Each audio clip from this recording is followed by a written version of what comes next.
ஈரோடு முதல் கோபிச்செட்டிப்பாளையம் வரையிலும் 4 வழிச்சாலைகள் விரிவுபடுத்தப்பட்டன.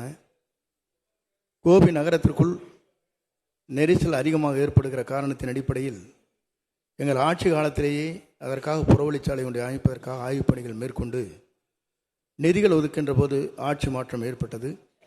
இதை தொடர்ந்து அமைச்சரிடத்திலே 4 முறை கேட்கின்ற போது நான் அந்த பகுதிக்கு வந்திருக்கிறேன், ஆகவே இதை உடனடியாக செய்வதற்கு நடவடிக்கை மேற்கொள்ளப்படும் என்று போன நிதியாண்டிலே சொன்னார்கள். ஆனால் அந்த பணிகள் இன்னும் நிறைவேற்றப்படவில்லை. ஆகவே அந்த பணிகளை நிறைவேற்றுவதற்கு அரசு முன்வருமா என்பதை உங்கள் மூலமாக அறிய விரும்புகிறேன். மாண்புமிகு அமைச்சர். மாண்புமிகு பேரவைத் தலைவரே, மாண்புமிகு நம்முடைய உறுப்பினர் நண்பர் செங்கோட்டையன் சொல்வது உண்மைதான்.